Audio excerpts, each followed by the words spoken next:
ঘোড়ার গাড়ির আত্মকথা। ইতিহাসের পথে ছুটে চলা আমার শেষ স্বীকারোক্তি। একদিন আমি ছিলাম সবার ভরসা, আজ কেন আমি ভুলে যাওয়া ইতিহাস। ঘোড়ার গাড়ির আত্মকথা। শুনতে পাচ্ছেন ওই যে দূর থেকে ভেসে আসছে টকবক শব্দ। এক সময় এই শব্দেই জেগে উঠত শহর, শুরু হতো মানুষের নতুন সকাল। আজ সেই শব্দ প্রায় হারিয়ে গেছে, কিন্তু আমি হারিয়ে যাইনি। আমি আজও বেঁচে আছি স্মৃতির ভাঁজে, ইতিহাসের পাতায়। আমি একটি ঘোড়ার গাড়ি। আজ বলবো আমার না বলা জীবনের গল্প। আসসালামু আলাইকুম, স্বাগতম আত্মকথা এর আরেকটি আবেগঘন পর্বে। আজ কথা বলবে এমন এক নীরব সঙ্গী যে শুধু মানুষকে এক স্থান থেকে আর এক স্থানে নিয়ে যায়নি, নিয়ে গেছে হাজারো স্বপ্ন, ভালোবাসা, অপেক্ষা আর স্মৃতিকে। শেষ পর্যন্ত দেখুন, কারণ এই গল্পের শেষ লাইনটি হয়তো আপনাকে নীরবে ভাবিয়ে তুলবে।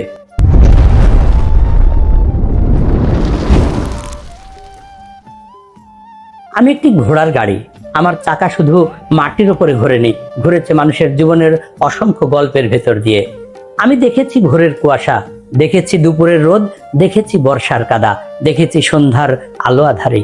আমার পাশে ছুটে চলতো আমার বিশ্বস্ত ঘোড়া, তার নিঃশ্বাসের সঙ্গে মিলেমিশে যেত আমার চাকার শব্দ।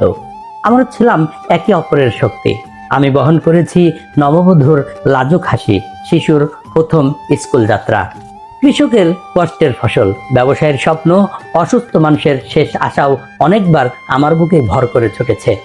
এক সময় শহরের রাজপথে আমার জন্য মানুষ পথ ছেড়ে দাঁড়াতো।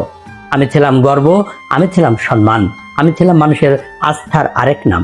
তারপর এলো নতুন যুগ। মোটর গাড়ির গর্জন ধীরে ধীরে ঢেকে দিল আমার টকবক শব্দ। মানুষ দ্রুত এগিয়ে গেল, আমি ধীরে ধীরে থেমে গেলাম।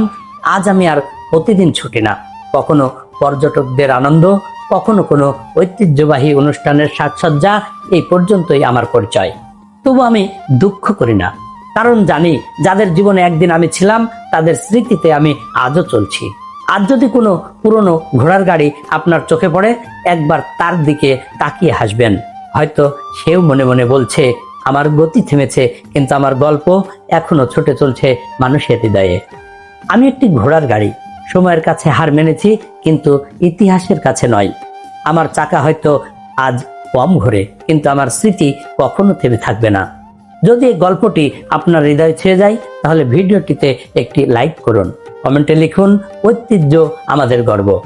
আর আত্মকথা সিরিজের হৃদয় স্পর্শী আরো ভিডিও দেখতে এখনই পেজটি ফলো দিয়ে রাখুন। যারা ইউটিউব থেকে দেখছেন, চ্যানেলটি সাবস্ক্রাইব করে পাশে থাকা বেল আইকনটি চাপুন, কারণ পরের পর্বে কথা বলবে এমন আরেক নীরব চরিত্র, যার জীবন গল্প আপনাকে নতুনভাবে অনুভব করতে শেখাবে। ভালো থাকুন, ইতিহাসকে ভালোবাসুন, আর আবার দেখা হবে নতুন একটি আত্মকথা নিয়ে। সে পর্যন্ত ভালো থাকুন, সুস্থ থাকুন। আল্লাহ হাফেজ।